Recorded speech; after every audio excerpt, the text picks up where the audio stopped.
নমস্কার বন্ধুরা, কেয়া কথা থেকে আমি কেয়া সবাইকে আমার চ্যানেলে আসার জন্য স্বাগত জানাই। আজ আমি নিয়ে এসেছি শিম মাখার রেসিপি নিয়ে। শিম মাখা সবাই খান না, আমরা কিন্তু শিম মাখাটা খাই। শিম নিয়ে এসেছি বড় বড় কয়েকটা শিম নিয়েছি, ভালো করে ধুয়ে কড়াইতে বসিয়ে দিয়েছি, গ্যাস জ্বালিয়ে দিয়েছি। কড়াইতে কিন্তু বেশি জল দেবেন না, খুব বেশি জল দিলে শিমের জলটা, মিষ্টি জলটা বেরিয়ে যাবে। এমনভাবে জল দেবেন যাতে শিমটা বেশ সেদ্ধ হয়ে যাবে, জলটাও গায়ে মাখা মাখা হয়ে যাবে। আমি মিনিট 5 দিয়েছিলাম সময়। দেখুন আমার একদম শিম সেদ্ধ হয়ে গেছে আর জলও নেই। এই অবস্থায় আমি তুলে নিয়েছি। এবার ওগুলোকে ঠান্ডা করে নেব। আর আমি এর সহযোগী হিসেবে নিয়েছি রসুন, খুব ছোট ছোট করে কুচিয়ে নিয়েছি দেখুন, আর কয়েকটি শুকনো লঙ্কা আর দুটো পেঁয়াজ কুচি। পেঁয়াজটা একটু বেশি করেই দিচ্ছি। কড়াইতে তেল দিয়ে দিলাম। এইবার আমি সব কিছু ভেজে নেব।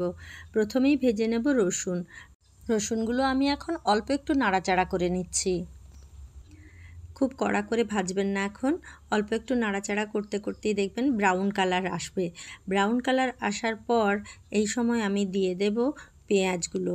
তার আগে কিন্তু লঙ্কাটা ওর সাথে দিয়ে দিচ্ছি। লঙ্কাটা একটু লাল করে ভেজে নিই। লঙ্কাটা ভাজা হয়ে গেছে, আমি পেঁয়াজ দিয়ে দিলাম। এবারে সমস্ত কিছু একটু ভালো করে ভেজে নেব। এই সময় পেঁয়াজ, লঙ্কা এবং রসুন একটু কড়া কড়া করে ভেজেই নিয়েছি, সব এইবারে তুলে রেখে দেব। আমি সব তুলে নিয়েছি। আমার শিমও ঠান্ডা হয়ে গেছে।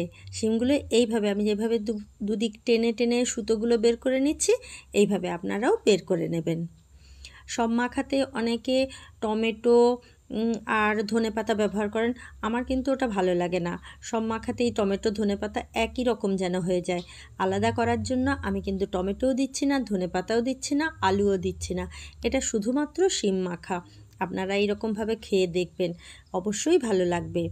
একবার ট্রাই করে তো দেখুন, নিশ্চয়ই ভালো লাগবে। আমরা খুব এই ভাতেটা খাই। সমস্তগুলো ছাড়িয়ে নিয়েছি, সুতোগুলো বের করে নিয়েছি। দেখুন কত সুতো বেরিয়েছে, মোটা মোটা সুতো। এই সুতোগুলো বের করে নেওয়ার পর আমি লঙ্কাটা নিয়ে নেব। লঙ্কাটা ঠান্ডা হওয়ার আগেই আমি একটু মুচড়ে নেব। মুচড়ে নিয়ে একটু কুচি কুচি করে নিচ্ছি। আর লঙ্কা সব সময় নুন দিয়ে একটু মুচড়ে নিলে খুব সুন্দর রং হয়। আমার মা বলতেন যত নুন দিয়ে এই ভাজা লঙ্কা মুচড়ে নেবে তত বেশি রং বেরোবে। আমরা তেল দিয়েও মুচড়ে নিতাম, কিন্তু আমি এখানে অতটা মুচড়ে নেব না। কেন? আমার এই যে পেঁয়াজ ভাজা, রসুন ভাজাতে তেল আছে, আর তেল দেওয়ার দরকার নেই। এইবারে আমি শিমটা মেখে নিচ্ছি।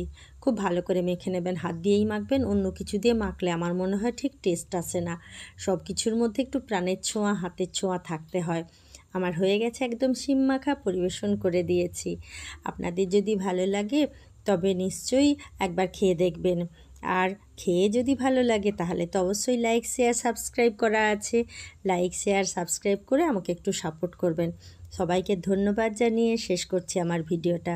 ভালো থাকবেন, সুস্থ থাকবেন। দেখা হবে আবার একটি পরের দুর্দান্ত স্বাদের রেসিপিতে। ধন্যবাদ।